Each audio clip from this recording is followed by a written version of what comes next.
আসসালামু আলাইকুম, কেমন আছেন সবাই?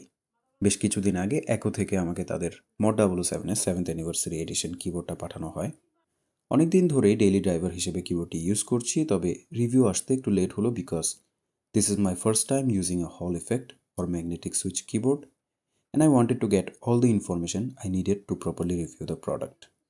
Now that I have used it, opened it, and played quite a few games with it, I think I'm ready to give my take on the board. If you want to buy it, head on to Echo's official website. It costs around 140 to 150 USD. বাংলাদেশে এর price 13 থেকে 14,000 টাকা, যা plastic বোর্ডের জন্য বাংলাদেশের কনটেক্সটে কিছুটা ওভারপ্রাইসড মনে হতে পারে, but this is not a normal plastic board. Also, you must consider the extra features like magnetic and mechanical switch support, cloud-based software, onboard memory, Hall effect, wireless connectivity, and very cool looking keycaps, etc. Box ডিজাইনে খুব যত্ন নেওয়া হয়েছে বলাই যায়। You will feel you are getting what you paid for at least by looking at the box. Box খুললে ভেতরে keyboard পাবেন, উপরে পাবেন একটা ডাস্ট কভার, যেটা in my opinion is the best accessory to include in the box for keyboards. It will help keep your keyboard free from dust. Keyboard সাইডে রাখি। বক্সের ভেতরে অ্যাক্সেসরিজের আরেকটা ছোট বক্স পাবেন, যা খুললে খুব ভালো কোয়ালিটির একটা কয়েলড কেবল পাবেন। কোনো এভিয়েটার কেবল না থাকার কারণে দেখতে খুব আহামরি সুন্দর না লাগতে পারে, but they are durable as hack.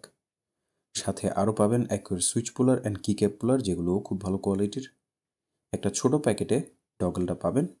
Unfortunately কিবোর্ডে ডঙ্গল স্টোর করার কোনো জায়গা নাই, সো ইউজ শেষে এভাবেই প্যাকেটে রাখতে হবে, হারাতে না চাইলে। ভালো ব্যাপার হচ্ছে অ্যাক্সেসরিজের কালার কিবোর্ডের থিমের সাথে ম্যাচ করে রাখা হয়েছে, যেটা আমার অপিনিয়নে is a very good attention to detail. Keyboard completely plastic build, তবে খুব শক্তপোক্ত অ্যান্ড হেফটি। 1143 গ্রাম ওজনের এই কিবোর্ড ওয়েট ক্লাসের দিক থেকে বাজেট অ্যালুমিনিয়াম কিবোর্ডের কাতারে অলমোস্ট। মোল্ডেড প্লাস্টিক হওয়ায় যথেষ্ট স্ট্রং। কিবোর্ডের চারপাশে শেমফার করা, যার কারণে এজ খুব শার্প না, অ্যান্ড কিবোর্ডের এজে হাত লাগলে কমফোর্টেবল লাগে। এটা একটা এক্সপ্লোসিভ 75% কিবোর্ড উইথ নব, যেটা খুব কমন ডিজাইন নাওয়াডেজ। নবটা আমার একটু লো মনে হয়েছে, অ্যান্ড ফিডব্যাকও কেমন জানি স্যাটিসফাইং মনে হয়নি। তবে নবটা খোলা অ্যান্ড লাগানো খুবই স্যাটিসফাইং। সামনের দিকে টাইপ সি পোর্ট ছাড়া আর কিছু নেই। পেছনে dual stage riser feet and rubber feet আছে ঠিক মতো। পেছনে টোকা দিয়ে ফিল করবেন, ভেতরে একদম সলিড এই keyboard, no room for হলোনেস।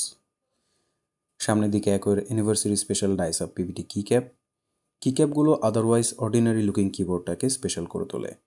1.3 mm থিকনেসের কিক্যাপগুলো ওএম প্রোফাইলের অ্যান্ড খসখসে সারফেস নিয়ে আসে। লুকের সাথে সাথে কোয়ালিটিও A1।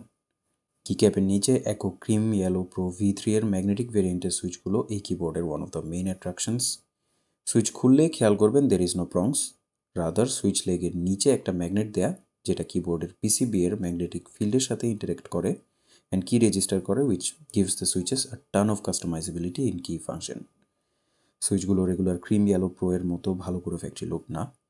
প্রথমে ভাবছিলাম লুবই নাই, তবে একো থেকে জানতে পারলাম খুব হালকা করে নাকি লুপ দেওয়া আছে।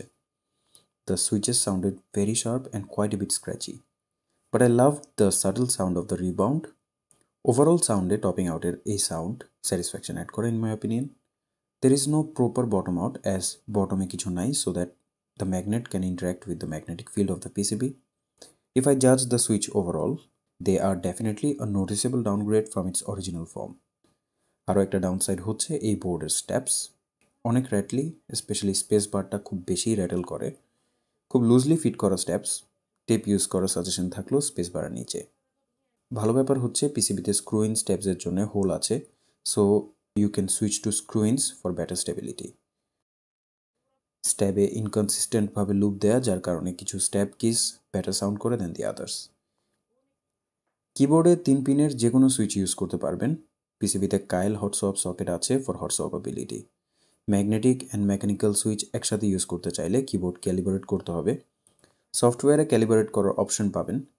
সফটওয়্যারে function layer and macro set করার অপশন ছাড়াও ডাইনামিক কিস্ট্রোকের অপশন পাবেন, যা দিয়ে একটা কি প্রেসের ডিফারেন্ট প্রেশার পয়েন্টে ডিফারেন্ট ফাংশন সেট করা যাবে। এছাড়াও একই কি প্রেস অ্যান্ড হোল্ডে ডিফারেন্ট ফাংশন সেট করতে পারবেন। যে কোনো কিতে জাস্ট ওয়ান প্রেসে অটো হোল্ড অপশন সেট করতে পারবেন টগল কি ফাংশন থেকে। আরও অনেক অপশন সফটওয়্যারে আছে, like RGB customisation, sharing and downloading settings and key remapping. ডিসেম্বল করার জন্য কিবোর্ডের পেছনে থাকা 8টা বড় স্ক্রু খুলে নিতে হবে। স্ক্রু দিয়ে keyboard top and bottom part লাগানো। স্ক্রু থ্রেডিংয়ের জন্য মেটাল থ্রেডস দেওয়া আছে যাতে প্লাস্টিক ওয়্যার অফ না করে। সব স্ক্রু খুললে কিবোর্ডের টপ হাফ খুলে আসবে। যথেষ্ট ওয়েট আছে টপ পার্টে, সলিড প্লাস্টিক। টপ পার্ট খুলে পিসিবি প্লেট আস্তে করে উঠালে দেখতে পাবেন দুইটা কানেক্টর আছে, একটা ব্যাটারির অ্যান্ড আরেকটা ডটার বোর্ডের। খুব সাবধানে কানেক্টর খুলে পিসিবি প্লেট আলাদা করে সাইডে রাখলে ভেতরে একটা মেমোরি ফোম পাবেন। ফোম সরালে কেসে ব্যাটারি দেখতে পাবেন। কেস জমানো প্লাস্টিক অর মোল্ডেড প্লাস্টিকের হওয়ায় অনেক ভারী। প্লাস্টিকি সাউন্ড অর হলোনেস নাই নিরেট হওয়ার কারণে। বোর্ড গাস্কেট মাউন্টেড অ্যান্ড প্লেটের চারপাশে সিলিকনের গ্যাস্কেট জ্যাকেট দেখতে পাবেন। গ্যাস্কেট পারফরমেন্স হালকা বাউন্স আছে, বাট ফ্ল্যাক্স নাই কোনো। অ্যালুমিনিয়ামের প্লেট সাথে নো ফ্ল্যাক্স কাট, তাই অনেকটা rigid. RGB is bright enough, অনেক ইফেক্টস আছে অ্যান্ড সলিড কালারে RGB সেট করে রাখা যাবে।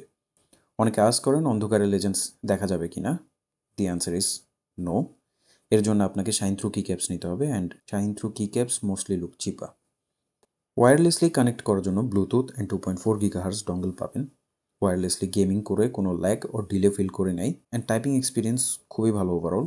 ব্যাটারি লাইফ ইজ ওকেইশ, ফুল চার্জে 7-8 দিন চলে মোটামুটি। ব্যাটারি লাইফ শেষের দিকে আসলে বোর্ড কেমন যেন ম্যাল ফাংশন করা শুরু করে, ঠিকভাবে কানেক্ট হতে চায় না। ওয়ার্ডভাবে কানেক্ট করলেও অন হতে চায় না, বাট একটু চার্জ দিয়ে নিলে এই প্রবলেম সলভ হয়ে যায়। Overall this is a nice attempt from একো। হল effect and magnetic switch plus mechanical switch compatibility, solid build quality, a ton of customizability, and overall look makes the board very interesting. But as this is the first attempt, there is some issues and problems naturally. So I think for the budget, this is an okay board. So আজকের পর্যন্ত এতটুকুই থাক। ইনশাল্লাহ দেখা হবে next ভিডিওতে। ততদিন পর্যন্ত আল্লাহ হাফিজ।